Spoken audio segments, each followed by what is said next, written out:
পাশের ফ্ল্যাটে জানালা থেকে আমাকে কেউ ফলো করে, কিন্তু আমার এসবে কিছু যায় আসে না। মানুষের যখন খুব কাছের কিছু হারিয়ে যায় তখন আর দূরের ছোটখাটো বিষয়গুলো মানুষের চোখে পড়ে না।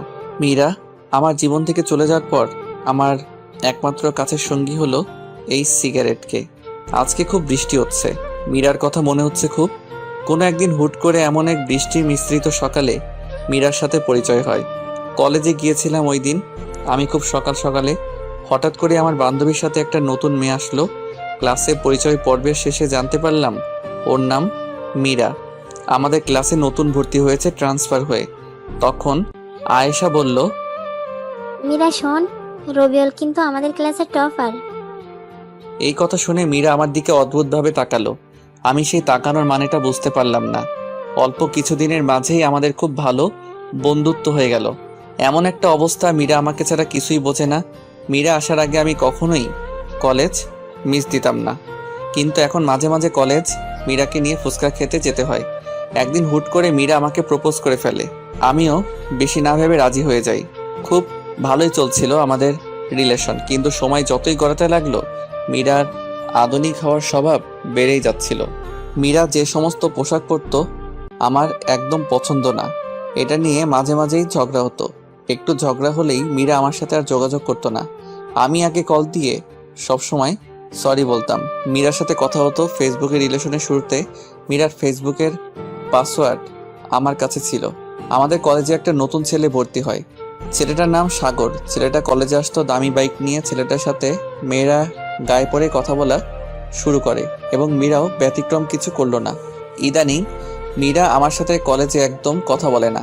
একদিন মীরা বলল, শোনো, আমি চাই না কলেজের সবাই আমাদের রিলেশনের বিষয়ে জানুক, তাই এখন থেকে আমি কলেজে তোমার থেকে দূরেই থাকতে চাই। আর তুমিও আমাকে এখন থেকে কলেজের ভেতরে ডাকাডাকি করবে না।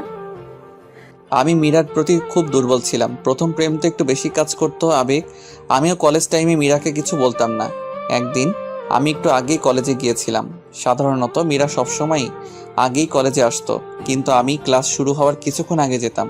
ওই দিন কলেজে গিয়ে এমন কিছু দেখব তা কল্পনাও করতে পারি নাই। মীরা আর সাগর বকুলতলায় বসে বসে কথা বলছে। শুধু কথা বলছে বলে ভুল হবে, একজন হাসতে হাসতে আর একজনের গায়ের উপর পড়ছে। আমি কোনোভাবে এটা মানতে পারলাম না। সাথে সাথেই কলেজ থেকে চলে আসলাম। ভেতরটা আমার দুমড়ে মুচড়ে যাচ্ছে। মীরা কেমন করে সাগরের মতো ছেলের সাথে এভাবে কথা বলবে? কোনো ধরনের সম্পর্ক ছাড়া এভাবে কেউ কথা বলতে পারে না, তাই ভাবতে লাগলাম। রাতে মীরাকে মেসেজ দিলাম, কিন্তু রিপ্লাই দিচ্ছে না। কল দিলাম, কল ধরছে না। এভাবে কিছুক্ষণ কল দেওয়ার পর ফোন বন্ধ দেখাচ্ছে। আমার তো মাথায় কিছুই ঢুকছে না, কি হচ্ছে আমার সাথে। মীরা আমাকে ব্লক করে দিছে। কিছুক্ষণ ভেবে মীরার ফেসবুক আইডিটা আমি লগ ইন করতে গিয়ে বুঝতে পারলাম মীরা ওর আইডির পাসওয়ার্ডটা পাল্টে নিয়েছে। আমি কোনোভাবেই আর মীরার সাথে যোগাযোগ করতে পারলাম না। পরের দিন কলেজে গিয়ে আমি মীরার সাথে কথা বলার চেষ্টা করলাম। তখন মীরা যা বলল তা সারা জীবন মনে থাকবে। আমার তোমার প্রতি কোনো ফিলিংস কাজ করে না। আমার তোমার সাথে আর থাকা সম্ভব না, তাই আমি আমাদের সম্পর্কটা এখানে শেষ করতে চাচ্ছি। আজ থেকে তুমি তোমার মতো, আমি আমার মতো। মীরার কথা শুনে আমার না চাইতেও চোখের কোণে জল এসে পড়ল। ওর কথাগুলো শুনে আমি ওর হাত ধরতে গেলে উল্টো ভালোবাসার প্রতিদান হিসেবে ওই একটা থাপ্পড়ে আমি হুঁশে ফিরলাম। আমি বুঝে গেলাম মীরার হৃদয়ে আমার স্থান কোথায়। 4 মাস পর, ওই দিনের পর তেমন কলেজ যাই না। আর ওই দিন থেকে আমার নতুন সঙ্গী হয়েছে সিগারেট। কিছুদিন পর দাদা অসুস্থ, তাই আম্মু আব্বু তাকে দেখতে যাবে। তাই আব্বু আম্মুকে স্টেশন থেকে রেলে তুলে দিয়ে বাসায় ফিরলাম। সন্ধ্যার পর পর হুট করে বাসার দরজায় কে যেন নক করলো। এই অসময় কে আসলো আবার? আব্বু আম্মু তো চলে গেছে, এমন কেউ তো নেই যে আসবে। দরজা খুলতে আমি পুরো হা হয়ে গেলাম। এত মৌ আপু, আমাদের পুরো এলাকার ক্রাশ। আমার থেকে 1 বছরের সিনিয়র, যেরকম রাগের সেরকম সুন্দরী। আমি তো হা করে তাকিয়ে আছি আপুর দিকে। আপু বলল, এই কি রে, তুই হা করে তাকিয়ে আছিস কেন? মুখটা বন্ধ কর, না হলে মশা ঢুকবে গাধা। আর তুই এত বেয়াদব কবে থেকে হলি? আমি আবার বেয়াদব হলাম কবে? তো কাউকে দরজায় দাঁড় করিয়ে রাখাটা কোন ধরনের আদব? সরি আপু, আসো ভেতরে আসো। আসলে তুমি অসময়ে আমার বাসার দরজায়, তো তাই আমি একটু চমকে গিয়েছি। তো কেমন চলছে তোর দিনকাল? ভালোই চলছে। তোমার কি অবস্থা বলো আপু? আমার আর অবস্থা, দিনে 16 ঘন্টায় বই আর বইয়ের দিকে তাকিয়ে থাকতে থাকতে চোখ বেচারা এখন আর একলা চলতে চায় না, সঙ্গী হিসেবে চশমাকে বেছে নিয়েছে। জানিসই তো, মেডিকেলে একটু বেশি ইচ্ছা। হুম। তোকে তো আমাদের বাসায় গিয়ে খেয়ে আসতে বলা হয়েছিল, কিন্তু তুই গেলি না। বাসায় কি করছিস? আসলে আপু আমার তেমন ক্ষুধা লাগেনি। থাক থাক, আর মিথ্যা বলতে হবে না, তোকে আমি খুব ভালো করে চিনি। তুই যে লজ্জা কুমার। এই নে নে, এই খাবারগুলো এনেছি, তুই খেয়ে নে। তুমি কষ্ট করে কেন আনতে গেলে খাবার আপু? আর আপু তুমি যে হোস্টেল থেকে বাসায় আসছো আমি তো সেটাই জানি না। আমার কথা কেন জানবে তুমি? তোমার তো জানার অনেক কিছু আছে। হোস্টেলের পরিবেশ খারাপ হওয়ার জন্য আমি 7 দিন পরেই বাসায় চলে আসছি। বাসা থেকে স্কুটি দিয়েই ক্লাস করি, সেটাও তো 1 বছর হয়ে আসলো। আর তুই কিনা বলছিস আমি বাসায় কবে আসছি? আচ্ছা, এবার তুই খেয়ে নে।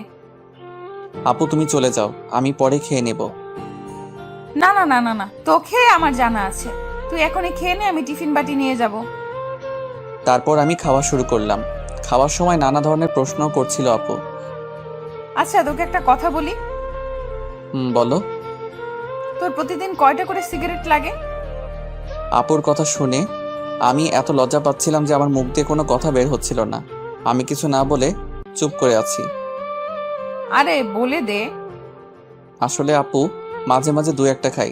তুমি প্লিজ বাসায় এসব বলো না। সেটা পরে দেখা যাবে, এখন আমি যাই।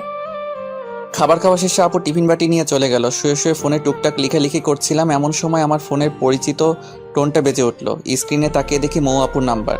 আমি আপুর নাম্বারটা সেভ করেছিলাম সেই 2 বছর আগে। এই 2 বছরে না কল এসেছে আপুর থেকে, না আমি কোনোদিন কল করেছি। এমনকি আপুর কাছে যে আমার নাম্বার আছে এটাই আমি বিশ্বাস করতে পারছি না। কাপা কাপা হাতে ফোনটা রিসিভ করে কানে রাখতেই, কি রে, ফোন রিসিভ করতে এত সময় লাগে? আসলে আপু আমি ফোন থেকে একটু দূরে ছিলাম। থাক থাক, তোর আর মিথ্যা বলতে হবে না। আমি বুঝি না আপু, আমি মিথ্যা বলতে গেলে কেমনে ধরে ফেলে। তুই এখন যেই অবস্থায় আছিস ওই অবস্থায় আমার বাসার নিচে চলে আয়। কেন? এই, তোর কাছে কোনো কিছু শুনতে চাইছি? তুই চলে আয়, 5 মিনিট সময় দিলাম। এত রাত করে কি দরকার? আমি যেমন ছিলাম লুঙ্গি আর টি শার্ট পরেই মৌ আপুদের বাসার নিচে গেলাম। কিছুক্ষণ পরে আপু নিচে আসলো। আমার কেমন যেন লাগছিল। আমি সাধারণত লুঙ্গি পরে রাস্তায় বের হই না। আপু তো আমাকে দেখে হাসি শুরু করে দিল। আপুর হাসি দেখে আমার আর বোঝার বাকি রইল না যে আপু আমার লুঙ্গি পরার জন্য হাসছে। হাসছো কেন আপু? আমি কিন্তু চলে যাব তাহলে। তুমি তো বললে আমি যেমন আছি তেমন করে আসতে, আর বলে 5 মিনিটের মাঝে আসতে। তো আমি কেমনে করে এই অল্প সময় আবার কাপড় পাল্টে আসতাম? আর দেরি করে আসলেই তো বলতে যে বড়দের কথা রাখি না, বেয়াদব হয়েছি। ও রে রে, থাক বাবু, তুমি আর রাগ করো না। আপু আমাকে একদম বাবু বলবা না, আমি এখন ছোট না। থাক থাক, আর বলবো না বাবু। আপু এখন কিন্তু আমি চলে যাব। এই, তোর কিন্তু সাহস অনেক বেড়ে গেছে। এখন একটা রিক্সা নিয়ে আয়। এত রাত করে রিক্সা কই পাবো? আমার কিছু অ্যাসাইনমেন্ট কালকে জমা দিতে হবে, আর সেগুলো আমার এক বান্ধবীর বাসা থেকে আনতে হবে। মহা ঝামেলায় পড়ে গেলাম তো। আপু এই রাত করে রিক্সা পাওয়া পসিবল না। তুমি তোমার স্কুটিটা বের করো। যাক, তোর মাথা থেকে জীবনে প্রথম ভালো কোনো আইডিয়া বের হলো। তুই দাঁড়া, আমি 1 মিনিটে স্কুটিটা বের করে নিয়ে আসি। কিছুক্ষণ পর আপু স্কুটিটা নিয়ে বের হলো। আপু একটা কথা বলি? বল। আমি ড্রাইভ করি। আচ্ছা, এনে ধর। সত্যি বলতে আমি জীবনে কখনো কোনো লেডি বাইকের পেছনে বসিনি, আর বসতেও চাই না। মেয়ে মানুষের ড্রাইভিংয়ে আমি কমফোর্ট ফিল করি না। আমি ড্রাইভ করছি, আপু আমার পেছনে বসে আছে। এলাকা থেকে বের হওয়ার সময় মোড়ের টং দোকানে এলাকার উঠতি বসে ছেলেদের চোখ আমাদের এড়ালো না, সবাই হা করে তাকিয়েছিল। কিছুক্ষণ পর আপুর বান্ধবীর বাসার সামনে এসে উপস্থিত হলাম আমরা। আপু আমাকে বাইরে দাঁড় করে রেখে চলে গেল তার বান্ধবীর বাসায়। আমাকে যাওয়ার জন্য জোর করলেও আমি গেলাম না। প্রায় 20 মিনিট পর আপু বের হলো বাসা থেকে। এত দেরি করলো কেন? কিছু পেজ লেখার বাকি ছিল, সেটা লেখার জন্য দেরি হলো। আচ্ছা এবার চলো। চল। কিছুক্ষণ যাওয়ার পর হুট করে আপু বলল, রবিউল, বাইক থামা। আমি বাইক থামালাম। কেন থামাতে বললে আপু? চল ফুচকা খাই। এখন এই রাত করে ফুচকা খাবে তুমি? আমরা দুজনই খাবো। আসলে রবিউল, জানিস, আমি জানি না আমি দেখতে কতটা ভালো বা খারাপ, কিন্তু জানিস ফুটপাতে বা কোথাও গিয়ে কিছু খেতে চাইলে হয়তো ছেলেরা টিস করবে, আর সেটা না হলে এমন ভাবে তাকিয়ে থাকবে যেন খাবারের বদলে আমাকে গিলে খাবে। তার জন্য ইচ্ছে থাকা সত্ত্বেও বেশিরভাগ সময়ই বাইরের কোনো কিছু খাই না আমি। এখন তুই আছিস পাশে, প্লাস লোকজনও নেই তেমন, তাই খেতে ইচ্ছে হলো। আচ্ছা চলো আপু, আমরা দুজনে মিলে ফুচকা খেলাম। আপু খুব ফুচকা পছন্দ করে, সেটা আমি বুঝতে পারলাম। খাওয়া শেষ করে চলে আসলাম আমরা। আপুকে বাসায় নামিয়ে আমি চলে আসলাম আমার বাসায়। এসে আমি চলে গেলাম ছাদে। 5-7 ঘন্টা হয়ে গেছে সিগারেট থেকে দূরে আছি। খুব প্যারা হয়ে গেছে সিগারেটের জন্য। 2টো সিগারেট আর লাইটার নিয়ে চলে গেলাম। কেন জানি আজকে আপুর সাথে কথা বলার সময় বেশ কয়েকবার মীরার কথা মনে পড়েছিল আমার। ছাদের এক কোণে দাঁড়িয়ে সিগারেট মাঝের তামাক পাতাগুলোকে পুড়িয়ে ধোঁয়াগুলো হৃৎপিণ্ডের চারপাশ দিয়ে ঘুরিয়ে সেগুলোর সাথে মীরার স্মৃতিগুলোকে বাহিরে বের করে আকাশের দিকে তাকিয়ে হাওয়াতে মিশিয়ে দিচ্ছি। মধ্যরাতে আমি রুমে আসলাম। এই মধ্যরাতটা খুবই অদ্ভুত। আমরা সবাই মধ্যরাত বললেও এই মধ্যরাত মানে হচ্ছে একটা রাতের শেষ আর একটা দিনের শুরু। এরকম অনেক মধ্যরাত যে নির্ঘুম পার করেছি। সকালবেলা দরজায় কড়া নাড়ার শব্দে আমার ঘুম ভাঙলো। দরজা খুলতেই আমার চোখ তো পুরো আটকে গেল। মৌ আপুকে মেডিকেল কলেজের ড্রেসে দেখে আমি পুরো হা হয়ে তাকিয়ে আছি। এই আবার হা করে তাকিয়ে আছিস কেন? গলা দিয়ে মাছি ঢুকবে। আসলে আপু তোমাকে খুব ভালো লাগছে কলেজ ড্রেসে।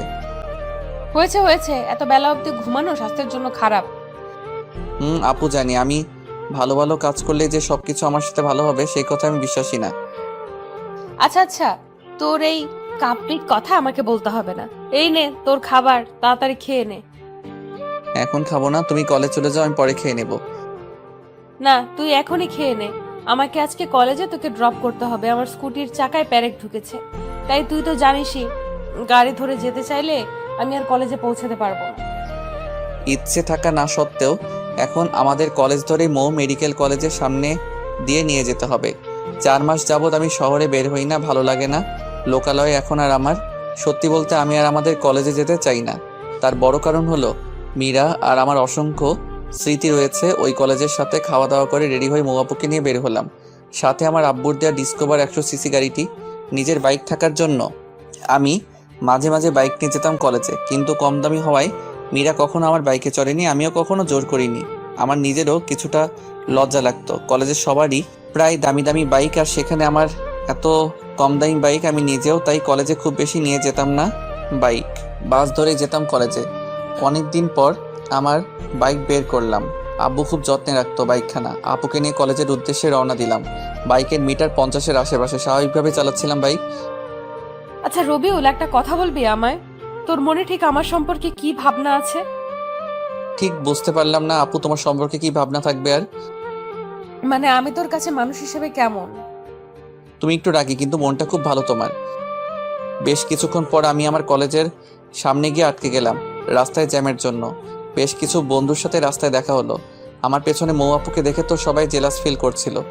খুব কাছের কয়েকজন বলে দিল, দোস্ত তাহলে ডক্টরের সাথে হয়ে গেল। এরকম কমেন্ট আমি লজ্জায় মাথা তুলতে পারছিলাম না। আপুর দিকে তাকিয়ে দেখে উনি মুচকে মুচকে আসছে। সামনে একটা বাসের চাকা ফেটে গিয়েছে। কমপক্ষে 20 মিনিট তো লাগবেই।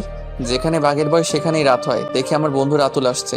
আমাকে পচানোই ওর সবচেয়ে প্রিয় স্বভাব। দোস্ত, তুই এখানে আটকে আছিস? আর ওইদিকে পুরো কলেজের তো এখন টপ নিউজ, তোর ডক্টর গার্লফ্রেন্ড। তা দোস্ত, ভাবি কিন্তু দেখতে আগুন সুন্দরী। এতদিন তাহলে কলেজে না আসে ভাবিকেই সময় দিতে ভালোই। তো ভাবির সাথে একটু পরিচয় করিয়ে দে, নাকি সেটাও দিবি না? আমি কিছুই বলতে পারছি না।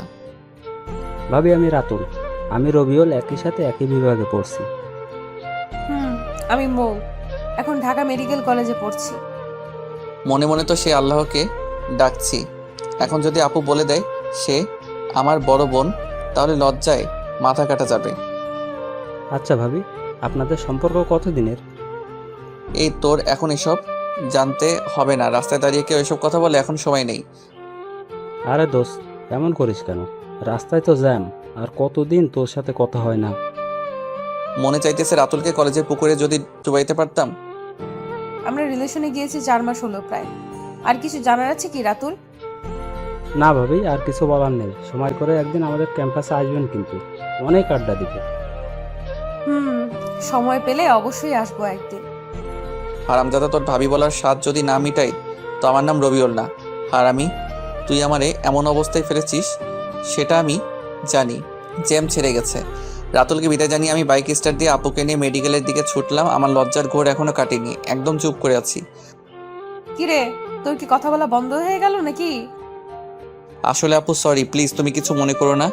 আসলে কলেজের বন্ধুরা এমনই, তিলকে তাল বানিয়ে ফেলে। সেটা আমি বুঝেছি। ধন্যবাদ আপু, তুমি অনেক মিথ্যা বলে হলেও আমার মান সম্মানটা বাঁচিয়ে দিছো। আপুর কলেজের সামনে এসে গিয়েছে, আপুকে নামিয়ে দিয়ে চলে আসলাম। বাসায় এসে শুয়ে আছি, ফোনে আম্মুর সাথে কথা হলো। দাদার অসুখ নাকি আরও বেশি, ওনাদের আসতে ভালোই সময় লাগতে পারে। আমিও তেমন কিছু বললাম না। আপুর সাথে এই 2 দিন সঙ্গ দিয়ে আমার মনটা কিছুটা হালকা হয়েছে। অনেকদিন পর বই নিয়ে বসলাম। বিগত 4 মাসে বইয়ের সাথে সম্পর্ক বিচ্ছেদ ছিল। টানা 4-5 ঘন্টার মতো পড়লাম।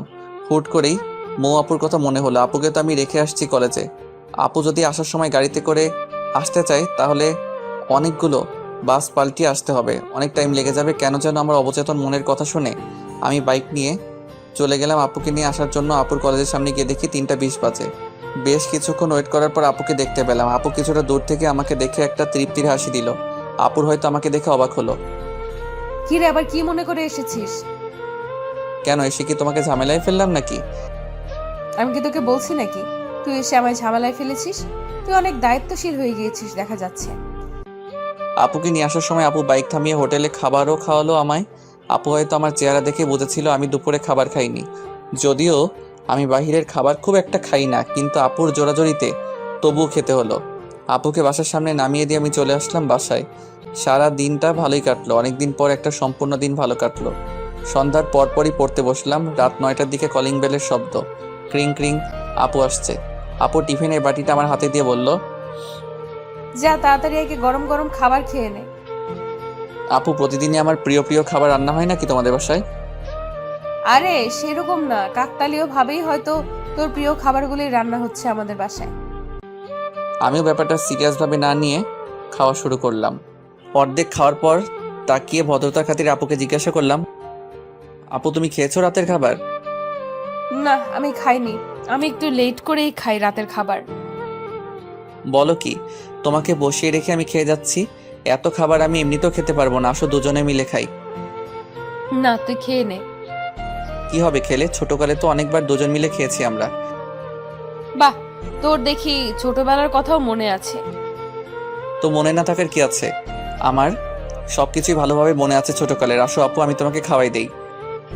আপু না করলো না, এগিয়ে আসলো আমার দিকে। আমি আপুকে খাওয়াই দিলাম। যদিও আমি আমার লাইফে কাউকে কখনো খাইয়ে দেইনি, তাই আমার একটু কষ্ট হচ্ছিল। আপু সেটা ঠিকই বুঝতে পারলো। রবিউল, তোর বউটা খুব ভাগ্যবতী হবে, দেখিস তোকে অনেক ভালোবাসবে। আপুর কথা শুনে লজ্জা পেলাম আমি খুব। খাওয়া শেষ করে আমি আর আপু আরও বেশ কিছুক্ষণ গল্প করলাম। গল্প করতে করতে ঘড়ির দিকে তাকিয়ে দেখে 11টা বেজে গিয়েছে।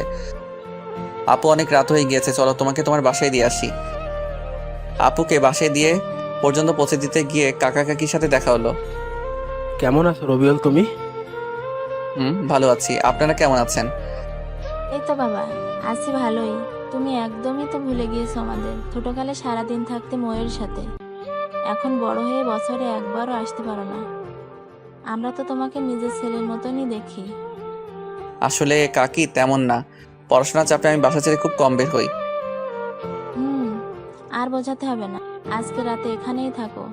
বাসায় তো কেউ নেই, আর বাসায় যেতে হবে না। এমন ভাই বললো কাকি, আমি না করেও কাজ হলো না। একটু ফ্রেশ হয়ে শুয়ে পড়লাম। ঘুম ঘুম ভাব হতে আপু আসলো রুমে। কিরে, তুই দরজা না লাগিয়ে ঘুমিয়েছিস? দরজা লাগানোর কথা মনে ছিল না। তো কি মনে করে তুমি এই রুমে? কিছু মনে করো না, দেখতে আসলাম তোর ঘুম হচ্ছে কিনা। এই রুমে মশারিও নেই, তাই কয়েল নিয়ে আসলাম। ধন্যবাদ আপু, অল্প অল্প মশাই কামড়াচ্ছে। মৌ আপু মুখ ধুয়ে আসছে, কানের পাশটায় বিন্দু বিন্দু পানি গড়িয়ে পড়ছে। আমি লুকিয়ে দেখতে লাগলাম আপুর দিকে, কিন্তু যা হবার তাই হলো। আপুর চোখে ধরা খেলাম। কিরে, তুই হা করে কি দেখছিস? আমি আমতা আমতা করে বললাম, কই কিছু না। খুব চালাক হয়েছিস তাই না? বলে আপু মাথায় দিল একটা থাপ্পড়। মোটেও চালাক না আমি, আপু খুব বোকাশোকা ছেলে আমি। গল্প করতে করতে একসময় আপু সোফাতেই ঘুমিয়ে পড়লো। আমি কয়েকবার ডাক দেওয়ার পরও ঘুম ভাঙলো না। খুব ইনোসেন্ট লাগছিল আপুকে। আমি আর আপুর ঘুম ভাঙাতে পারলাম না। একটা চাদর দিয়ে দিলাম আপুর উপর দিয়ে। আমিও বিছানায় শুয়েছিলাম। কখন যে ঘুমিয়ে গিয়েছি জানিই না। খুব ভোরবেলাতে আপুর ডাকে ঘুম ভাঙলো।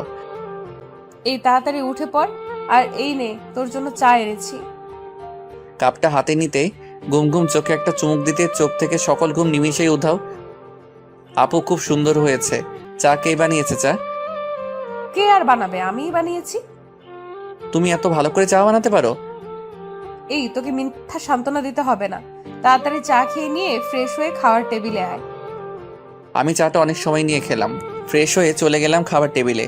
টুকটাক কথা হলো কাকা কাকির সাথে। তোর রান্না কি খেতে পারছো বাবা? কাকি খুব ভালো হয়েছে রান্না।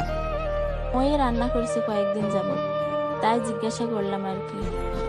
তাই নাকি? খাওয়া দাওয়া শেষ করে আমি জিনি আপুর থেকে বিদায় নিয়ে বাসায় চলে আসলাম। 9টার দিকে আপুর কল আসলো। আসসালামু আলাইকুম আপু। ওয়ালাইকুম সালাম। কি করছিস? বসে আছি। আমাকে একটু কলেজে রেখে আসবি? আমার স্কুটি তো ঠিক করা হয়নি, আজকে আমার 11:30 থেকে ক্লাস। আচ্ছা, একসাথেই যাবনি। ওকে, তুই যখন বের হবি তখন আমায় কল দিস, তাহলেই হবে। আচ্ছা আপু। কিছুক্ষণ পর রেডি হয়ে বাইক নিয়ে চলে গেলাম আপুর বাসার নিচে। কল দিয়ে আপুকে আসতে বললাম। কিছুক্ষণ পরে আপু এসে উপস্থিত হলো। তারপর আপুকে নিয়ে রওনা দিলাম। মনে মনে গান গাইতে ইচ্ছে করছিল, এই পথ যদি শেষ না হয় তবে আপু কেমন হবে তুমি বলো তো? হ্যাঁ, বাকিটা তো আর মনে নাই, মনে না থাকাই ভালো। আপু এই গান শুনলে চলন্ত বাইকে আমার গলা টিপে ধরবে। আমি ক্লাস 7-এ পড়ি, আপু পড়তো 8-এ। আপুর সাথেই আমি স্কুলে যেতাম। ছোটবেলাতে আপু আর আমি সবসময় একসাথে স্কুলে যেতাম।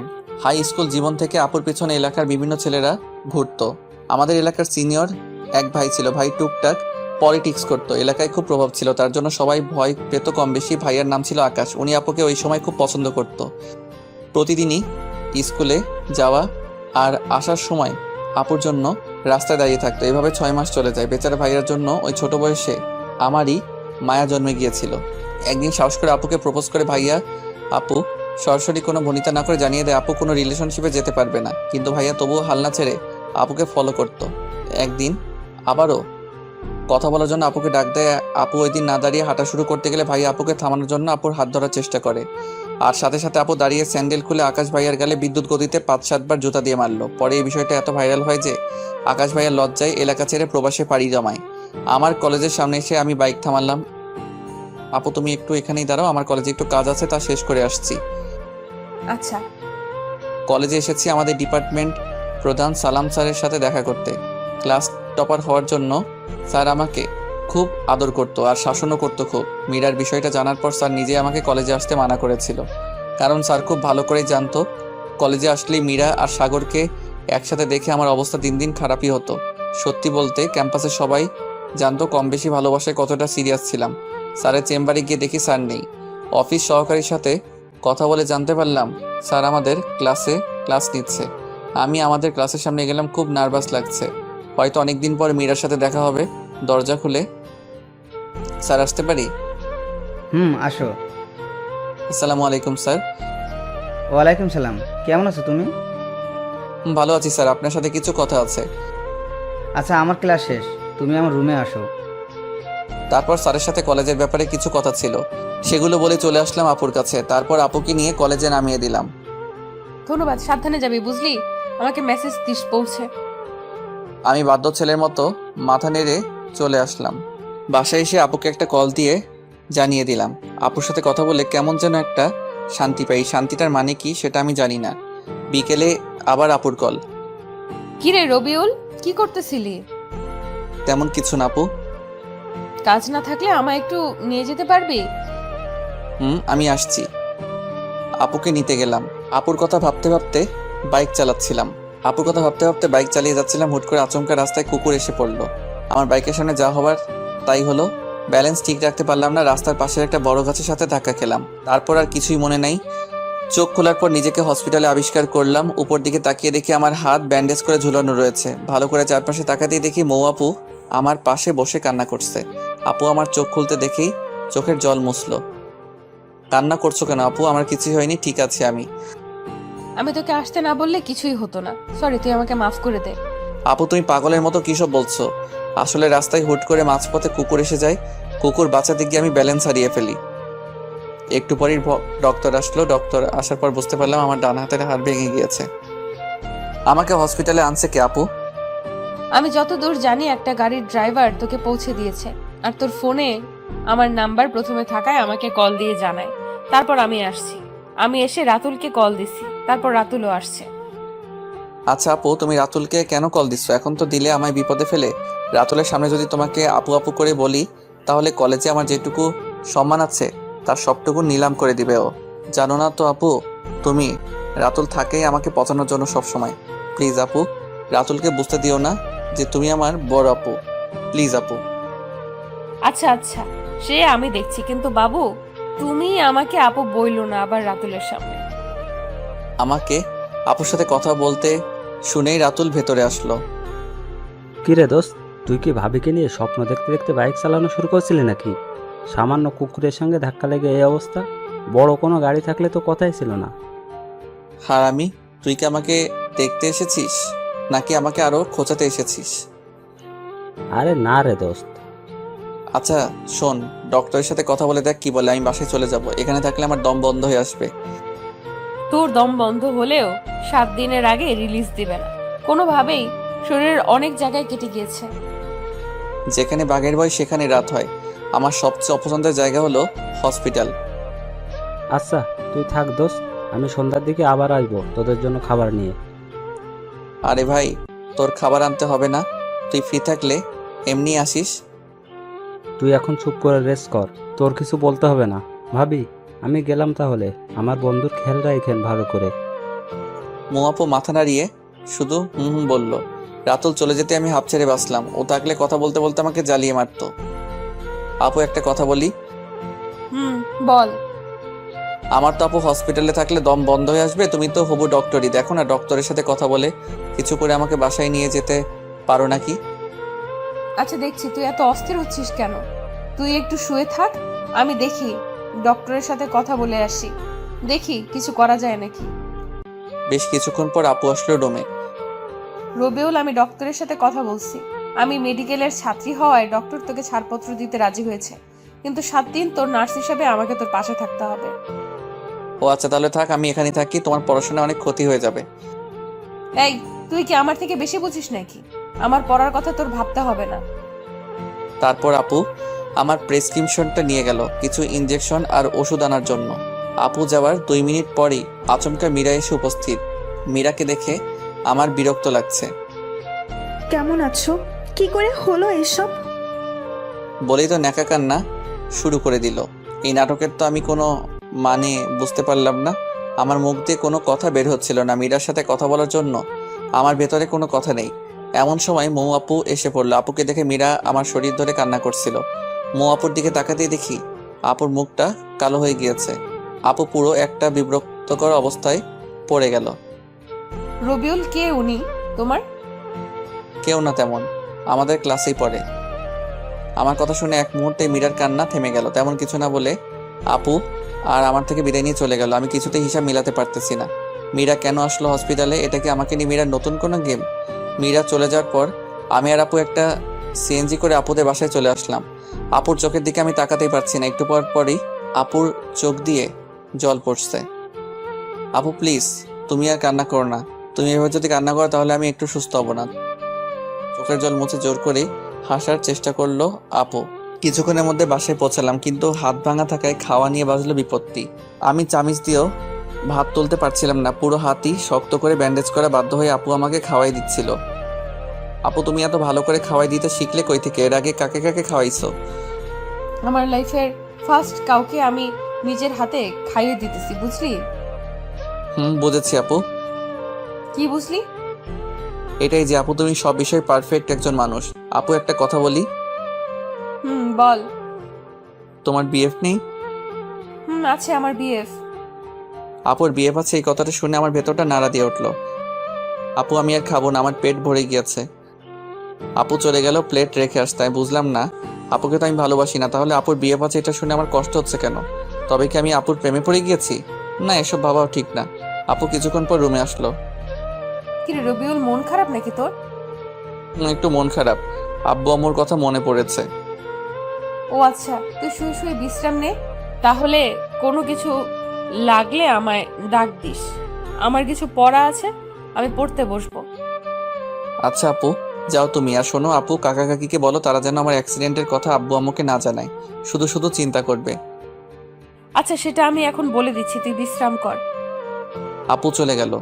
আপু যাওয়ার সাথে সাথেই কেমন যেন শূন্যতা অনুভব করছি। শুয়ে শুয়ে অতীতের কথাগুলো ভাবছি, কত না সুন্দর ছিল দিনগুলো। মীরা এসে আমার জীবনটা এলোমেলো করে দিচ্ছে। সত্যিকারের ভালোবাসা মানুষের জীবনকে যেমন সুন্দর করে তোলে, মিথ্যে ভালোবাসা তেমনি জীবনকে বিস্ময় করে তোলে। এজন্যই হয়তো কোনো একজন বলেছেন, মদ খা, পারলে গাঁজা খা, তবু প্রেম করিস না। কলিজাটা পচে যাক, তবু ভেতরটা ভালো থাক। 11টার দিকে আপু আসলো রুমে, সাথে 2 কাপ কফি এনেছে। এই নে কফি খা, ভালো লাগবে। আপুর থেকে কাপটা নিয়ে চুমুক দিতে ভেতরটা শান্ত হয়ে গেল। অসাধারণ কফি বানিয়েছে আপু। কফি খেতে খেতে গল্প করছিলাম। আচ্ছা আপু, তুমি কিন্তু বললে না তোমার বিএফ আছে কিনা। এই, তুই আমার বিএফ এর খোঁজ খবর নিয়ে কি করবি বল? তোর কি মনে হয় আমার বিএফ আছে? মেডিকেলে পড়ে আবার বিএফ? আমার সম্পর্ক ওই ডিপার্টমেন্টের বইয়ের সাথে। আপুর কথা শুনে তৃপ্তি পেলাম। আচ্ছা, তোর জিএফ নেই? তুই তো ডুবে ডুবে জলপান করিস। সত্যি বলতে আমিও সিঙ্গেল এখন। আপু কিন্তু একটা রিলেশনে ছিলাম আমি অতীতে, কিন্তু ওই মেয়েটা অল্পতেই ধোকা দিয়ে চলে গেছে। আমার কথা শুনে আপু এভাবে হাসবে এটা আমি ভাবিনি। আপুর হাসির শব্দে আমার হৃদয় খুব আঘাত করলো। আমার কি দোষ নাকি আমার দোষ এটাই, আমি অন্ধের মতো আমার ভালোবাসার মানুষটিকে বিশ্বাস করেছি। আমার চোখ দিয়ে অজান্তেই জল এসে পড়লো। আরে পাগল, সরি, কান্না করে দিতে হবে না। আরে কলেজ লাইফে 2-1টা প্রেম বিচ্ছেদের ঘটনা স্বাভাবিক, বুঝলি? দেখিস ওই মেয়ের চেয়েও ভালো একজন আসবে তোর জীবনে। তুই শুধু মন দিয়ে পড়াশোনা কর, ক্যারিয়ারে ফোকাস রাখ। এখন নতুন করে আর রিলেশনে জড়াস না। আর বেশ কিছুক্ষণ গল্প করে আপু আমাকে গুড নাইট জানিয়ে চলে গেল। আমিও ঘুমিয়ে পড়লাম। আপু চলে যাওয়ার পর বেশ কিছুক্ষণ আপুকে মিস করলাম। ধীরে ধীরে আপুর সাথে ক্লোজ হয়ে যাচ্ছি। খুব ভালো লাগে আপুর সঙ্গ। এখন আমার আপুর সাথে যতক্ষণ থাকি একবারের জন্য মীরার কথা মনে হয় না আমার। পরের দিন সকালে কাকি আর মৌ আপু ঝগড়া হচ্ছিল। আমি অবশ্য ঝগড়ার কারণ বুঝতে পারলাম না, শুধু বুঝতে পারলাম আপু যেন কি নিয়ে কাকির সাথে তর্ক করছিল। ভদ্রতার জন্য আমি রুমে ছিলাম চুপচাপ। আপু আমাকে সকালে খাবার খাইয়ে দিয়ে চলে গেল কলেজে। তেমন কোনো কথা বললো না আপু। আমি ভালো করে বুঝতে পারলাম আপুর মন খারাপ। আমিও তাই কিছু জিজ্ঞাসা করলাম না। শুধু মন খারাপ হলে এক কথা, আপুকে দেখে স্পষ্ট বোঝা যাচ্ছে অনেক রেগেও আছে আপু। আপু চলে গেল কলেজে। আপু চলে যাওয়ার পর কাকির সাথে কথা বলে বুঝতে পারলাম মৌ আপুর বিয়ের কথা চলছে। বিয়ের অনেক আগে থেকেই ঠিক প্রায়, কিন্তু আপুর জন্য হয়নি। এসএসসি থেকে কাকা কাকি জোর করছে বিয়ের জন্য, কিন্তু আপু পড়াশোনার অজুহাত দেখিয়ে 3 বছর যাবৎ বিয়েটা আটকে রেখেছে। যে ছেলের সাথে বিয়ে ঠিক সে আপুর খালাতো ভাই, আমেরিকান প্রবাসী। বিয়ের পর হয়তো আপুকেও সাথে করে নিয়ে যাবে। আপুকে আমেরিকার একটা মেডিকেলে ভর্তির ব্যবস্থা করে দিবে। কাকির সাথে কথা বলে আমার ভেতর থেকে যেন শক্তি হারিয়ে গেল। আপুর সংস্পর্শে এসে আমি অনেকটা স্বাভাবিক জীবনে ফিরেছি। আর আপুকে এত তাড়াতাড়ি হারিয়ে ফেলবো এটা আমি কল্পনাও করিনি। সারাটা দিনই রুমে শুয়েছিলাম। ঘুমানোর অনেক চেষ্টা করলেও মোটেও ঘুমাতে পারলাম না। বিকেল বেলায় একটু ছাদে গেলাম। ফোনটায় গান বাজিয়ে আমি বসে বসে সূর্যাস্ত দেখছিলাম। এমন সময় হুট করে আপুর ডাকে হুঁশ ফিরল। কিরে, ছাদে কি করছিস একা একা? আমি তোকে সারা বাসা খুঁজে ক্লান্ত হয়ে গিয়েছি। তা তোর কি মন খারাপ নাকি? না, মন খারাপ নেই, এমনি বসে আছি একটু। সকালে কাকির সাথে কি নিয়ে ঝগড়া করলে? যদিও আমি জানি কি নিয়ে আপু ঝগড়া করেছে, তবুও আপুর থেকে শোনার জন্য জিজ্ঞাসা করেছি। ও, ভালো কথা মনে করেছিস। তোকে একটা কথা বলি, কাউকে বলিস না। আচ্ছা আপু বলো। আমার বিয়ে ঠিক করেছে আম্মু আব্বু। 3 বছর অনেক কষ্টে আটকে রেখেছি, কিন্তু এবার আর পারবো না রে। আমি হয়তো বিয়ের আগে কোনো পাগলামি করে ফেলতে পারি। তুই কথা দে, আমি যাই করি না কেন তুই আমাকে সাহায্য করবি। আপু এমনভাবে বললো আমি না করতে পারলাম না। আপুকে কথা দিয়ে ফেললাম। যাক, ভালোই লাগছে। আপু তাহলে কোনোভাবে হয়তো নিজের বিয়েটা আটকে দিবে। 10 দিন পার হয়ে গিয়েছে। আজকে আমার ব্যান্ডেজ খুলে দিল আপু। আমি এখন পুরোপুরি সুস্থ। আম্মুর সাথে কথা হয়েছে। আমি বলেছি তোমরা আরও কিছুদিন থাকো, আমার কোনো প্রবলেম হচ্ছে না। আপুদের বাসা থেকে আমরা আমার বাসায় চলে আসছি। ভালোভাবে চলছিল দিন। টুকটাক খোঁজ খবর আপুই নেয় আমার, আর খাবার তো আপুই দিয়ে যায়। এর মধ্যে একদিন রাত 2টায় আপুর কল। আমি একটু ভয় নিয়ে রিসিভ করলাম। এত রাতে আপু কি মনে করে কল দিলা? এই তোকে কয়বার কল দিছি দেখ হারামি, 22 বার কল দিছি এইবার দিয়ে। সরি আপু, আমি ঘুমেছিলাম। আচ্ছা আচ্ছা, কি হয়েছে আপু বলো। কিছু হয়নি, দরজা খুল তাড়াতাড়ি। মানে বুঝতে পারলাম না। এই দরজা খুলতে বলছি তোকে, খুলবি নাকি মার খাবি? আমি কিছুটা অবাক হয়ে দরজা খুললাম। খুলেই তো কারেন্টের শক খেলাম। আপু একটা ব্যাগ নিয়ে দাঁড়িয়ে আছে। ভেতরে ঢুকে আমাকে যা বললো তা শোনার জন্য আমি মোটেও প্রস্তুত ছিলাম না। এই তাড়াতাড়ি তোর কিছু প্রয়োজনীয় কাপড় গুছিয়ে নে, আমি বাসা থেকে পালিয়েছি। আমার মাথায় কোনো কিছুই কাজ করছিল না। কি হলো, কথা কানে যায় নাই? আপুর থাপ্পড়কে হুঁশে ফিরলাম, ব্যাগ গুছিয়ে নিয়ে বাসা তালা দিয়ে বের হলাম। এখন আমি আর আপু রেল স্টেশনে দাঁড়িয়ে আছি। আমি এখনো জানি না আপু কই যাবে। চারিদিকে শুনশান নীরবতা, দেখে বোঝার উপায় নেই এই স্টেশনগুলো দিনের বেলায় কতটা ব্যস্ত হয়ে পড়ে।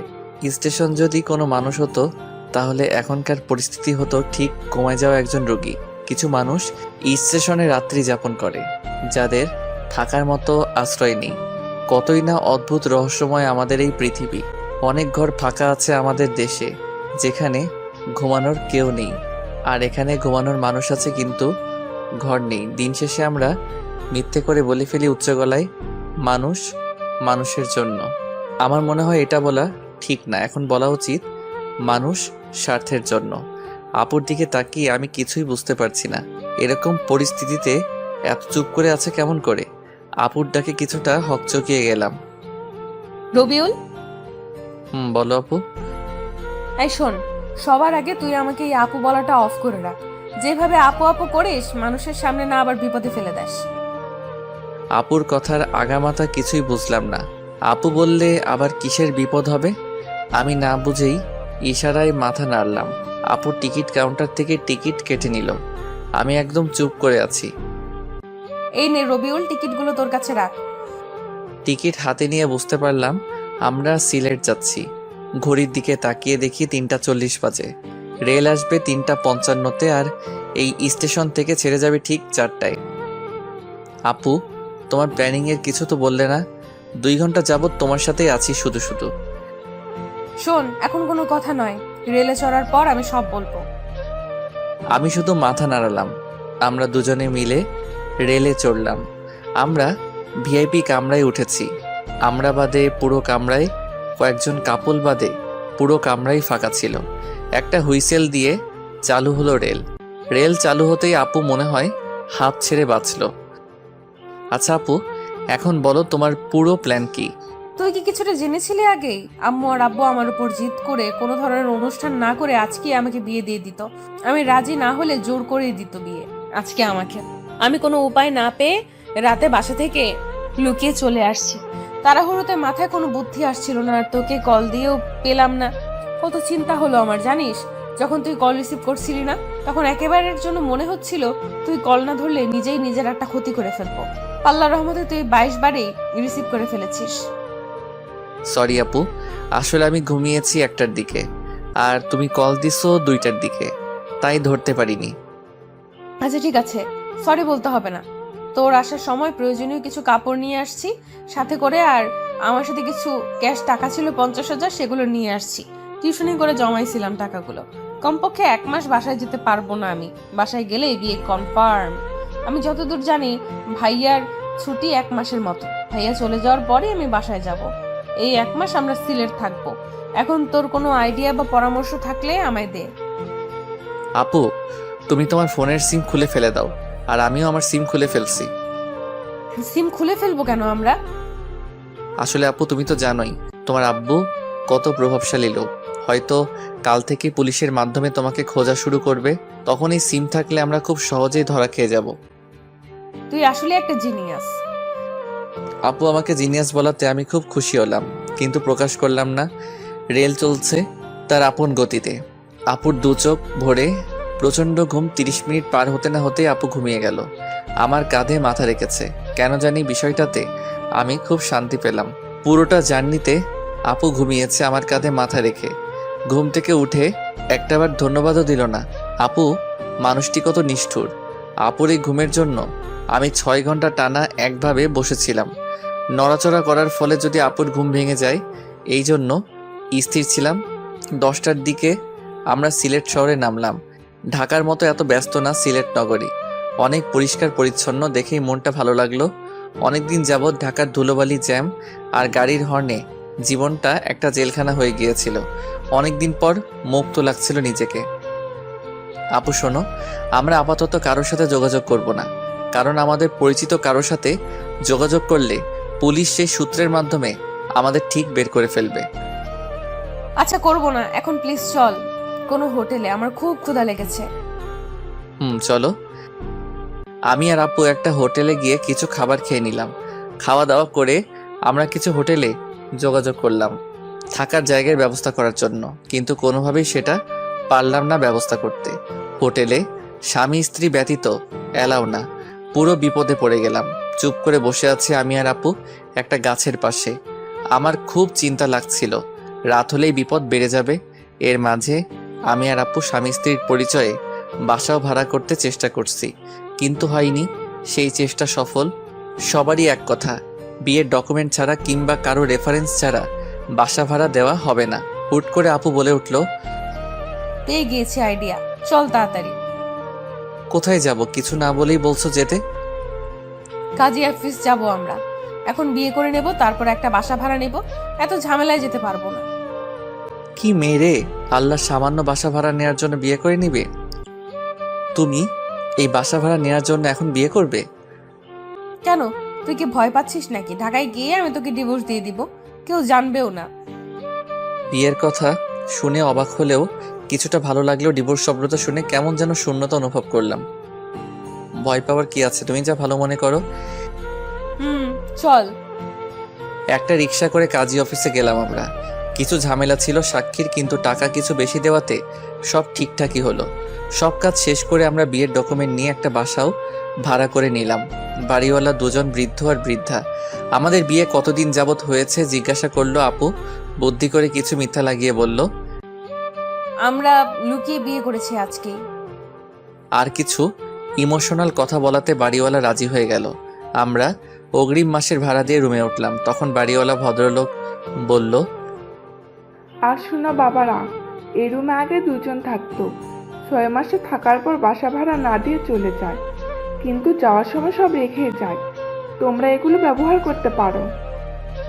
যাক, খুব ভালো হলো। বিছানা থেকে শুরু করে রান্নার প্রয়োজনীয় সবই আছে। মেঘনা চাইতেই জল। আপিও খুব খুশি হলো। বাড়িওয়ালা চলে গেল। আমি আর আপু বিছানায় বসে আছি। না চাইতেও আমার চোখ দিয়ে জল এসে পড়েছে। কি থেকে কি হয়ে গেল। সত্যি বলতে আমার বিয়ে নিয়ে অন্যরকম একটা স্বপ্ন ছিল। সামান্য কিছু সুবিধার জন্য বিয়ে করতে হলো, অথচ কালেমা থেকে কবুল বলা সবই কতটা দামি। কিরে, তুই কান্না করছিস কেন? কই কান্না করছি, চোখে হয়তো ধুলো গিয়েছে। আচ্ছা তুই রুমে থাক, তাহলে আমি ফ্রেশ হয়ে আসি। আপু চলে গেল ফ্রেশ হতে। আমি বিছানায় বসে বসে ভাবছি, আজকের রাতটা আমার বাসর রাত। আপু গোসল করে আসছে। আপুর ভেজা চুলগুলো একটা তোয়ালে দিয়ে বাঁধা।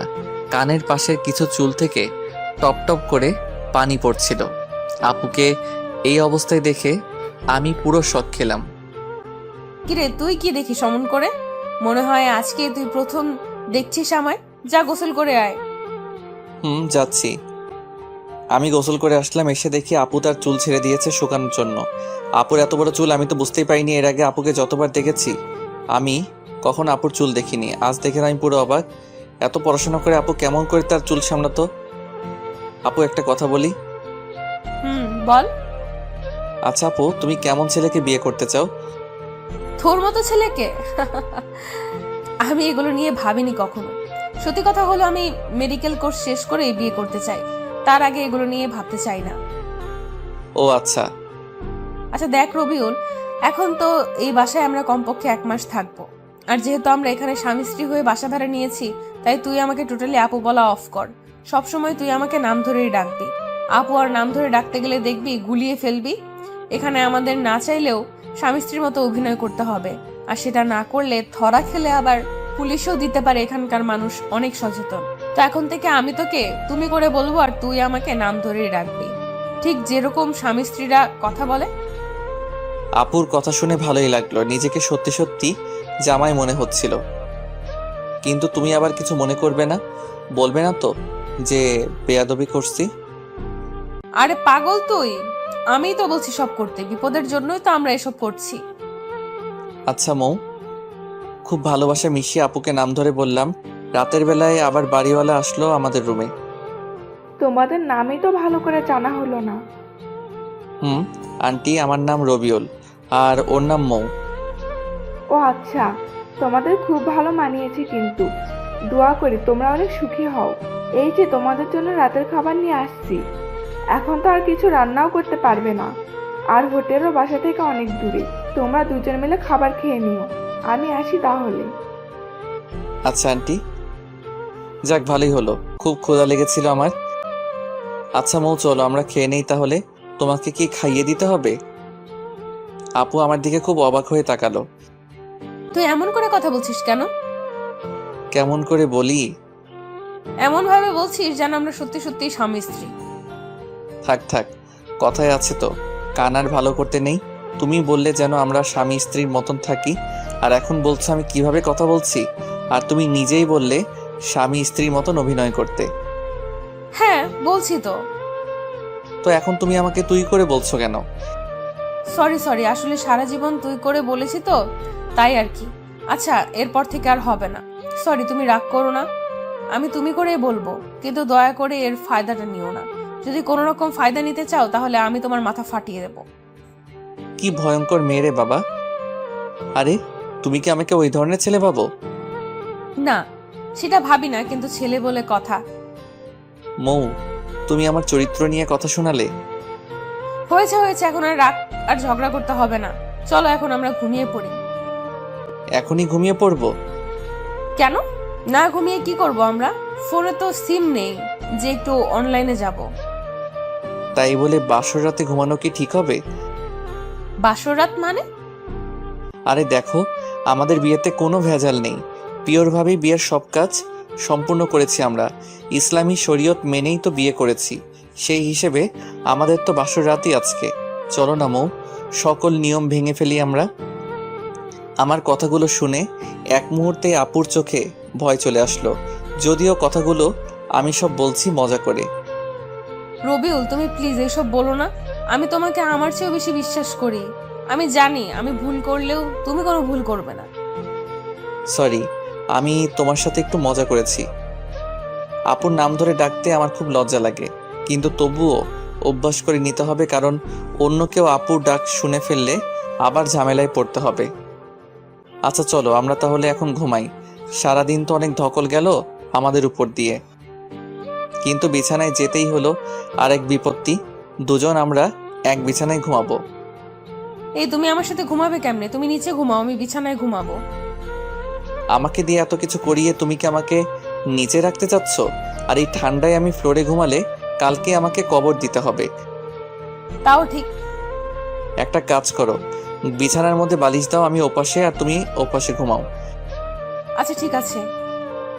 আপু আর আমি শুয়ে আছি। গত 24 ঘন্টায় কত কিছুই না ঘটে গেল। কল্পনায়ও এগুলো কখনো আমার মাথায় আসতো না। কিছুদিন আগেও যাকে হারানোর ভয়ে আটকে উঠেছিল আমার অবচেতন মন, আর আজকে তার সাথে এক বিছানায় রয়েছি। আবার হয়তো 1 মাস পর কোথায় থাকবো সেটা সৃষ্টিকর্তাই ভালো জানে। অনেক চেষ্টা করেও আমার ঘুম আসছিল না। আপুর দিকে একটু তাকাতেই দেখি আমি গভীর ঘুমে আছি। এত তাড়াতাড়ি ঘুমাই কেমনে মানুষ? আপুকে নিষ্পাপ লাগছিল ঘুমন্ত চেহারায়। আপুকে দেখে একটু লোভ হচ্ছে। আপুকে যদি একটু স্পর্শ করতে পারতাম। কি সব ভাবছি রাতে আমি। আপুকে নিয়ে ভাবতে ভাবতে ঘুমানোর জন্য খুব সুন্দর একটা স্বপ্ন দেখলাম।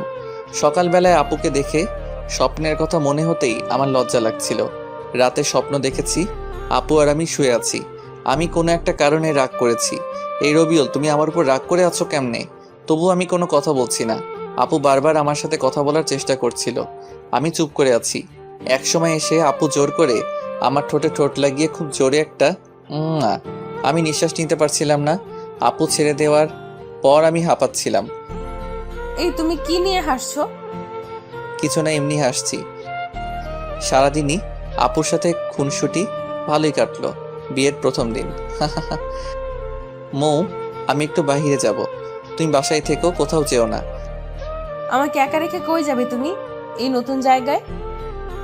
আমার একটু দরকার আছে, থাকো তাহলে। আমি গেলাম।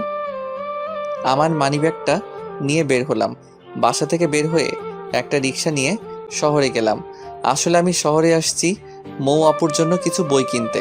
আমি চাই না এই 1 মাসে আপুর পড়াশোনার ক্ষতি হোক, তাই দেখি কিছু বই ম্যানেজ করা যায় নাকি। আসার সময় লুকিয়ে আপুর কলেজের কার্ডটা নিয়ে আসছি। আপুর কার্ডে সব লেখা ছিল। আমার বই খোঁজার জন্য বেশি কষ্ট হলো না। মেডিকেল কলেজের একটা লাইব্রেরি থেকে আপুর সেমিস্টারের সব বই কিনে নিলাম। সব মিলিয়ে 3000 টাকার বই কিনলাম। ভালোই সময় লেগে গেল বই কিনতে কিনতে। বাসায় ফিরতেই আপু এমনভাবে দরজা খুলে দিল যেন খুব মিস করছিল। এত দেরি করতে হবে তোমার? যদি সত্যি তোমার বউ হতাম, একা রেখে এত সময় বাহিরে এইভাবে থাকতে পারতে? জানো কতটা চিন্তা হচ্ছিল আমার। সরি, তোমার জন্য ছোট্ট একটা সারপ্রাইজ আছে বলে মৌয়ের হাতে বইয়ের প্যাকেটটা দিলাম। আমি আসার সময় গিফট পেপারে করে মুড়িয়ে নিয়ে আসছিলাম। বইগুলো গিফট পেপার খুলে আপু খুশিতে চিৎকার করে এসে আমায় জড়িয়ে ধরলো। আমি তো পুরা শকড। কয়েক সেকেন্ড পর আপু আমায় ছেড়ে দিয়ে সরি, আমি উত্তেজনায় তোমায় জড়িয়ে ধরে ফেলেছি। বইগুলোকে খুব মিস করছিলাম আমি। জানো তুমি এক মাসে কমপক্ষে 450 ঘন্টা পড়তে হবে। অনেক পিছিয়ে পড়তাম বইগুলো না পেলে। অনেক অনেক ধন্যবাদ তোমায়। আপুর খুশিতে মনটা ভরে গেল। প্রিয়জনের জন্য কিছু করতে পারাটা বেশি কিছু না, শুধু একটা চেষ্টার। এভাবে কিছুদিন চলে গেল। আপুর সাথে সম্পর্কটা অনেক বন্ধুত্বে রূপ নিয়েছে। খুব ভালো বোঝাপড়া আমাদের মধ্যে। এখন আর আপুকে আপু বলতে ভালো লাগে না, নাম ধরে ডাকতে বেশি ভালো লাগে। বন্ধুত্বে নাম ধরে ডাকে সবাই, আর আমরাও এটাই করেছি। সিলেট এসেছি 20 দিন হলো। এর মাঝে আমি আমার আম্মুকে কল দিয়ে বলেছি সবকিছু। আম্মু প্রথমে রাগ করলেও পরে বুঝিয়ে বলার পর শান্ত হয়েছে। তোমার ভাবতে অবাক লাগে না? কি ভাবতে অবাক লাগবে?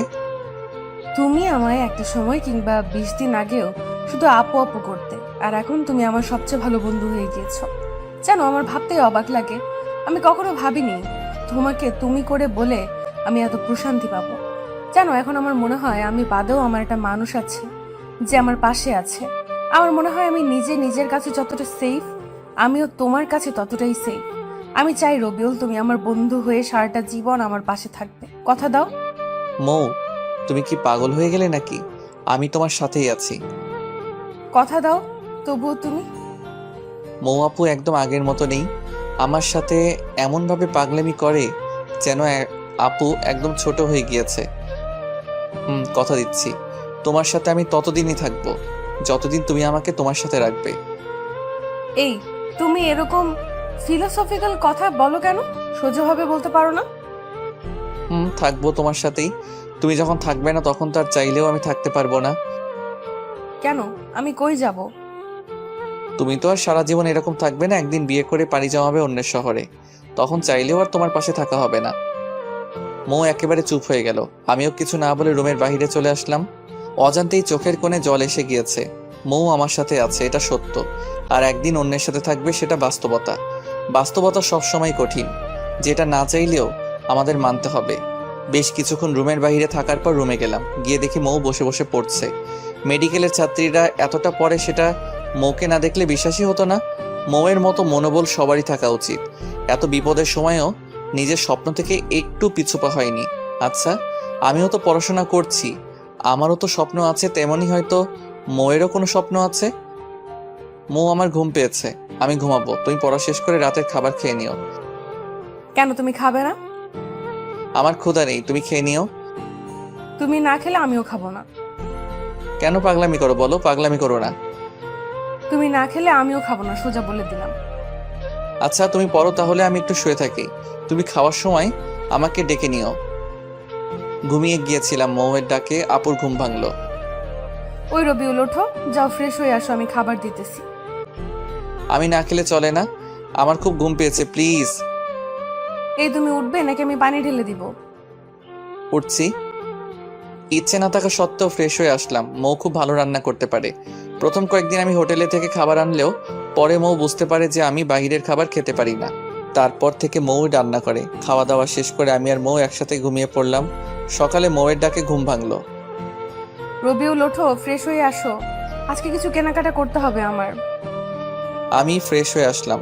তারপর নাস্তা করে রিকশায় করে আমি আর মৌ মার্কেটে যাচ্ছি। হুট করে রিকশাওয়ালা মামা বলে উঠলো, একখান কথা কই, কিছু মনে করবেন না তো? বলো মামা, মনে করবো কেন? আপনাদের তো এই এলাকায় আগে দেখিনি। আপনারা কি নতুন আসছেন এই এলাকায়? মামা, আমরা নতুন আসছি। আচ্ছা মামা, আপনারা কি নতুন বিয়ে করছেন তাই না? কিন্তু কেন?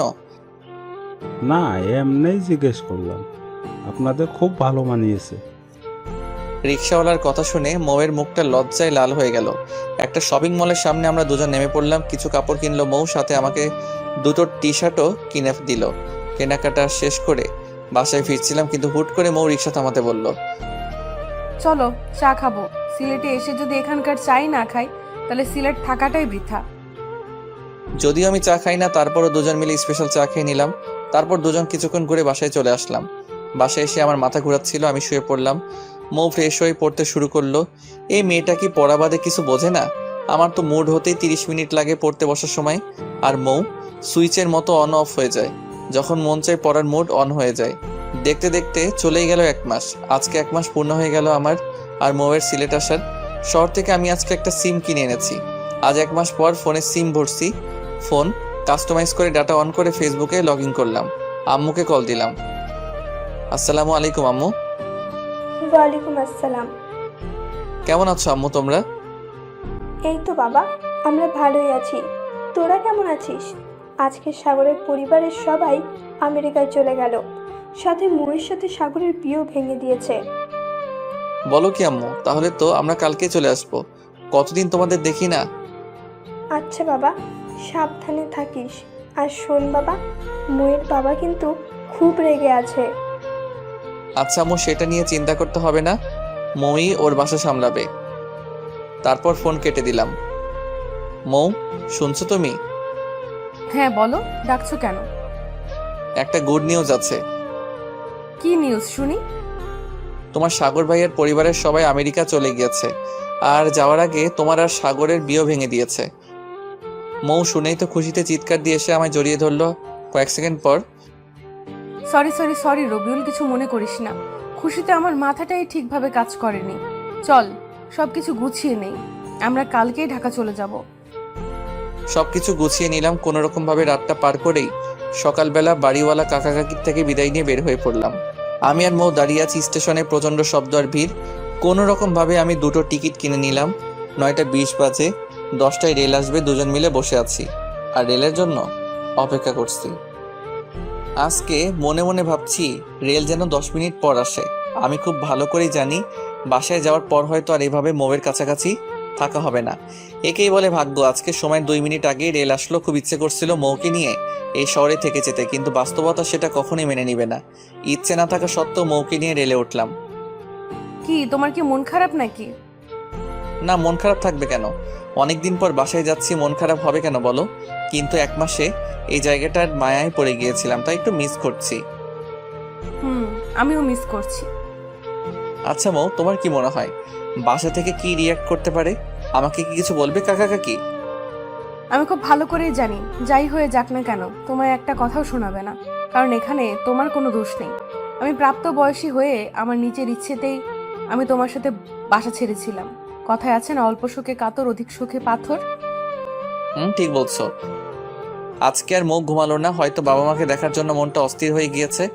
মৌকে আমি আস্তে আস্তে খুব বেশি মিস করছি। আর কয়েক ঘন্টা পর মৌ হয়তো আর এতটা কাছে থাকবে না। রেল ঢাকার স্টেশনে থেমে গিয়েছে। চলো আমরা এসে গিয়েছি। চলো। রেল থেকে নামলাম। এখান থেকে আমরা আপাতত আলাদা হয়ে যাই। আমি কিছুটা মন খারাপ করে বললাম, আচ্ছা ঠিক আছে। আমি স্টেশনে দাঁড়িয়ে আছি। মৌ একটা রিক্সা নিয়ে চলে যাচ্ছে। মৌ চলে যাচ্ছে, কিন্তু কেন যেন মনে হচ্ছে আমার সবকিছুই নিয়ে যাচ্ছে। চোখের কোণে জল এসে পড়ছে। হাতের উল্টো পিঠ দিয়ে জল মুছে একটা বড় করে দীর্ঘশ্বাস নিলাম। ছেলেদের কান্না করতে নেই, এগুলোর কোনো মূল্য নেই। আমি অনেকক্ষণ পর রিক্সা নিয়ে বাসার উদ্দেশ্যে রওনা দিলাম। বাসায় আসতে আম্মু এসে আমাকে জড়িয়ে ধরে কান্না করে দিল। তুই কেমনে আমাদের ছেড়ে এতদিন ছিলি? জানিস আমি আর তোর বাবা কত চিন্তা করেছি। আমি আমার ভুলটা বুঝতে পারলাম। প্রত্যেকটা সন্তান তার বাবা মায়ের কাছে কতটা প্রিয় সেটা হয়তোবা আমরা বাবা কিংবা মা না হওয়া অবধি বুঝতে পারবো না। অনেকদিন পর বাবা মার সাথে রাতের খাবার খেলাম। পৃথিবীতে যত রান্নাই হোক না কেন, মায়ের হাতে রান্নার উপরে কিছুই নেই। খুব তৃপ্তি নিয়ে খেলাম। খাওয়া দাওয়া করে রুমে চলে আসলাম। মনে মনে মৌয়ের উপর খুব রাগ হচ্ছে। মেয়েটা কতটা স্বার্থপর, একটা কলও দিল না। আর আমি কিনা এই মেয়েটার জন্য 1 মাস বাসা ছেড়ে দিলাম। খুবই রাগ হচ্ছিল মৌয়ের উপর। আমি রুমে শুয়েছিলাম, একটু বাড়ি বাসায় কথা শব্দ শুনতে পেলাম। কোনো আত্মীয় আসছে হয়তোবা, কিন্তু সেদিকে আমার কোনো মাথা ব্যথা নেই। একটু পর আমাকে আম্মু এসে ডাক দিল। আমি গিয়ে দেখি মৌয়ের আব্বু আম্মু আসছে। আচ্ছা রবিউল, তুমিও তো একবার বলতে পারতে নাকি? আমরা তো তোমাদের বাবা মায়ের মতনই। আমি তো কাকার কথার কিছুই বুঝতে পারছি না। কি বলছেন কাকা? আমি কিছুই বুঝতে পারছি না। হয়েছে বাবা, যা হওয়ার তা তো হয়েই গিয়েছে। এখন আর ওইসব নিয়ে কথা বলি কিছু যাবে আসবে না। তো বিআই সাহেব বলেন কবে বিয়ের ডেট দিবেন? আমরা কিন্তু একটু দেরি করতে চাচ্ছি না। আর রবিউলের সাথে বিয়ে হলে তো অনেক ভালোই হবে, সারা জীবন আমাদের কাছেই থাকতে পারবে। আচ্ছা বেয়াই, তাহলে দেরি করতে হবে না। আর আগামী শুক্রবারই বিয়ের তারিখ তাহলে ঠিক রইল। আচ্ছা বিআই সাহেব, আমরা তাহলে এখন উঠি। উঠবেন মানে? মিষ্টি মুখ না করে কোথাও যেতে পারবেন না। কই গো রবিউলের আম্মু, দাও বেয়াই বেইনকে মিষ্টি দাও। মৌয়ের বাবা চলে গেল, কিছুই বুঝতে পারছি না কি হচ্ছে এসব। 10 মিনিট পরে মৌ আমাকে কল দিল। সরি, আমি তোকে আর কল দিয়ে কিছু বলতে পারিনি। বলবো কেমন করে আর? বাসায় এসেই দেখি আব্বু আম্মু আবার নতুন করে তোর সাথে বিয়ে নিয়ে কথা বলছে। আমি না করতেও বাজারে চলে গিয়েছে। বাজার থেকে মিষ্টি কিনে নিয়ে নাকি তোমাদের বাসায় যাবে, বিয়ে নিয়ে নাকি কথা বলার জন্য। কাকা কাকি আসছিল, আমাকে কিছু বলার সুযোগই দিল না, বিয়ের তারিখ ঠিক করে চলে গেল। বলো কি তুমি? তোমার বাবা মাও রাজি হয়ে গিয়েছে, তুমি কিছু বলো নাই কেন? আমি আর কি বলবো, আমার কাছে কেউ তো কিছু শুনলই না। আচ্ছা, তুমি একটু কাল আমার সাথে দেখা করতে পারবে? পারবো। কোথায়, কখন? বিকেল 4টায় লেক পারে চলে এসো। মৌ কলটা রেখে দিতে আমি তো লুঙ্গি ড্যান্স দেওয়া শুরু করে দিলাম। মেঘনা চাইতেই বৃষ্টি। এখন মৌ যত যাই করুক আমি কোনোভাবেই ওর বিয়ে ভাঙতে পারবো না। ও সরি, ওর বিয়ে বলতে আমাদের বিয়ে। এর আগে মৌয়ের বিয়ে ভাঙতে হেল্প করছি আমি, কিন্তু এখন আর মৌয়ের বিয়ে ভাঙার মতো কেউ নেই। খুব ভালো লাগছে, তবু একটু ভয় আছে, কারণ মৌয়ের মাথায় যে বুদ্ধি, কালকে কিছু একটা আবার উল্টাপাল্টা বুদ্ধি বের করতে পারে। সত্যি কথা হলো যে আমি ভালোবাসি, মৌকে ভালোবাসি, খুব ভালোবেসে ফেলেছি। যেদিন মৌকে বিয়ে করেছিলাম সিলেট থাকাকালীন, আমি সেদিন থেকে আমি আর মৌকে আপুর চোখে দেখিনি। আমি মনে প্রাণে মৌকে বউ হিসেবে সম্মান করেছি, ভালোবেসেছি, কিন্তু মৌকে কখনো বলিনি কিংবা বুঝতেও দেয়নি। বাসা আসার পর হয়তো ভেবেছিলাম মৌকে হারিয়ে ফেলবো, কিন্তু দিন শেষে আমরা যতই চেষ্টা করি না কেন, উপরে একজন আছেন, সে যখন দিবেন তখন আর কিছুই লাগবে না। পরের দিন বিকেলে গেলাম মৌয়ের সাথে দেখা করার জন্য।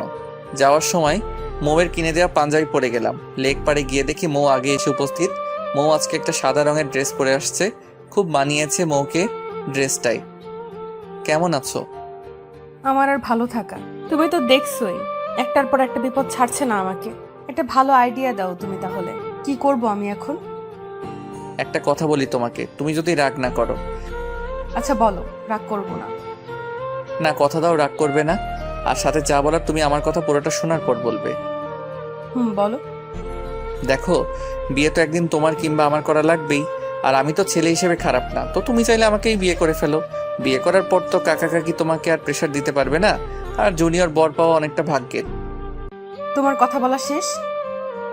বলা শেষ। থাকো তুমি তোমার আইডিয়া নিয়ে। তোমার থেকে এই আইডিয়া অন্তত আশা করিনি, আর আমি তোমাকে কখনোই স্বামী হিসেবে মানতে পারবো না। রাগ দেখিয়ে চলে গেল। যতই রাগ করো মৌ, এখন আর কোনো উপায় নেই, বউ হিসেবে তুমি শুধু আমারই হবে। রাতে মৌয়ের কল দিয়েছো কেন? তখন তো কিছু না বলে রাগ দেখিয়ে চলে আসলে। আমি কি বিপদে নেই? আমিও তো বিপদেই আছি। বিপদে মাথা গরম করে কিছুই হয় না, উল্টো আরো পরিস্থিতি খারাপ হয়ে যায়। আমি একটা আইডিয়াই তো দিয়েছিলাম, তুমি ভালো কিংবা খারাপ কিছু একটা বলতে পারতে, আর সেটা না করে রাগ দেখিয়ে চলে আসলে। তুমি আর আমি হয়তো ঠিক ছিলাম, আমরা 1 মাস এক বিছানায় থেকেও দুজনকে স্পর্শ পর্যন্ত করিনি, কিন্তু সমাজ এটা মানবে না। দিন শেষে আমরাও সমাজের নিকট দায়বদ্ধ। এখন যদি আমাদের বিয়েটা না হয়, তাহলে কাকা কাকি আর আমার বাবা মা স্বাভাবিকভাবে এলাকায় বসবাস করতে পারবে না। এক একজন এক এক রকমের কথা শোনাবে। তখন তাদের অবস্থাটা কি হবে তুমি বুঝতে পারছো কি? চুপ করে আছে মৌ। বেশ কিছুক্ষণ পর মৌ বলল, আচ্ছা, তবুও কি কোনো আইডিয়া নেই তোমার কাছে? এখন আমাদের জন্য চুপচাপ সব মেনে নেওয়াটাই ভালো হবে। পরে না হয় পরিস্থিতি স্বাভাবিক হলে তখন যে কোনো কিছু করা যাবে। আচ্ছা ঠিক আছে, তুমি খাওয়া দাওয়া করছো কি? না, খাইনি, একটু পর খাবো। আচ্ছা একটা কথা বলো তো মৌ। বলো। তুমি কি আমাকে মিস করছো না একটু? মিস করার কি আছে? তুমি তো আর মারা যাওনি কিংবা চলে যাওনি কোথাও, তাহলে মিস করার কি আছে? মিস করার কি আছে বলেই কলটা কেটে দিলাম মৌ। এমন করে কেমনে বললো বুঝলাম না। 1 মাস থাকলাম আমরা একসাথে, 1 মাস তো একটা মানুষ যদি একটা বিড়ালকে সময় দেয়, তাকেও যদি 2 দিন সময় দিতে না পারে, তাহলে সেই মানুষটা সেই বিড়ালকে মিস করবে, এটা স্বাভাবিক নাকি? মিস করেও মিথ্যা বললো মৌ। যাক, এসব ভেবে মাথা নষ্ট করার দরকার নেই। রাতুলকে একটা কল দিলাম। দোস্ত কেমন আছিস? এই তো ভালোই আছি। তুই কি এই গ্রহে আছিস? আমি তো শুনলাম তুই মঙ্গল গ্রহে চলে গেছিস। শোন, মজা নেওয়া বাদ দিয়ে এখন কাজের কথায় আয়। বল। একটা সুখবর আছে। সুখবর? কি সুখবর? আগামী শুক্রবার আমার আর মৌয়ের বিয়ে। কি বলিস মামা? তুই যে খবর শোনালি আমার তো এখনই নাচতে মন চাচ্ছে। বাসায় অনেক কাজ করতে হবে, আমার তো তেমন কোনো কাজই নেই, তাই তুই কালকে চলে আয়, আব্বু তোকে আসতে বলেছে। আচ্ছা, আমি কালকেই আসতেছি। দেখতে দেখতে শুক্রবার এসে গেল। আমার খুব লজ্জা লাগছে, কেন যেন নিজেকে খুব স্পেশাল লাগছিল। কত আয়োজন, কত স্বাদ, সব আমারই জন্য। সময় যেন থেমে যাচ্ছে, একদম যাচ্ছে না। এর মাঝে মৌয়ের সাথে কয়েক দফা কথা হয়েছে। অনেক বোঝানোর পরও একই কথা, আমাকে বিয়ে করলেও স্বামী হিসেবে মানতে পারবে না। যাই হোক, বিয়ে হয়ে গেলে আমার ভালোবাসা ওকে নিজের করে নিব। মৌ আবার পালাতে চেয়েছিল, তাতে বুঝতে পারছি সুখ আর শোক একসাথে পেতে চলেছি। সব আয়োজন শেষ করে দ্বিতীয়বারের মতো কবুল বলছি। মনে মনে খুব হাসছি। দুবার বিয়ে করে ফেললাম মৌকে। এতক্ষণ মৌকে আমি দেখতে পারিনি, এখন আমার পাশে মৌকে আনা হয়েছে। বিয়ের সাথে মৌকে এত ভালো লাগছে যে সেটা আমি লিখে বা বলে প্রকাশ করতে পারবো না। বিয়ের সব কাজ শেষ করে এখন ফেরার পালা। মৌ এমন ভাবে কান্না শুরু করে দিল, আমি তো পুরো ভ্যাবাচেকা খেয়ে গেলাম। সত্যি বলতে বিয়েটা, মেয়েদের কান্না করাটা স্বাভাবিক, কিন্তু মৌয়ের চোখে কেন যেন আমি জল মানতে পারছি না। কারণ মৌ তো আর সত্যি সত্যি মন থেকে আমাকে স্বামী হিসেবে মেনে বিয়ে করছে না। তাহলে এরকম করে কান্না করার মানে কি? আবার এমনও হতে পারে মানুষের চাপে কান্না করছে, না হলে আবার লোকে কথা বলবে যে কেমন মেয়ে দেখো, বিয়ের দিনে একটু কান্না করছে না। কান্না করতে করতে আমাদের বাসায় চলে আসলাম। আমার রুমে আসতেই তো আমি পুরো চমকে গেলাম। এত ফুল আর এত সুন্দর করে সাজানো হয়েছে, যেটা আমার কল্পনাতেও ছিল না। পুরো ঘরটায় রজনীগন্ধা আর গোলাপের ঘ্রাণে ভরে উঠেছে। বাসা ভর্তি মেহমান। রাত 11টা অবধি মৌয়ের কাছেই যেতে পারলাম না, আমার আত্মীয়রা মৌকে ঘিরে রেখেছে। 11টায় আস্তে আস্তে সবাই চলে গেল। রাতুল আমাকে এক প্রকার ধাক্কা দিয়ে ঘরে ঢুকিয়ে দিল। বিশেষ দ্রষ্টব্য, গল্পের সিজন 2 আসছে খুব শীঘ্রই।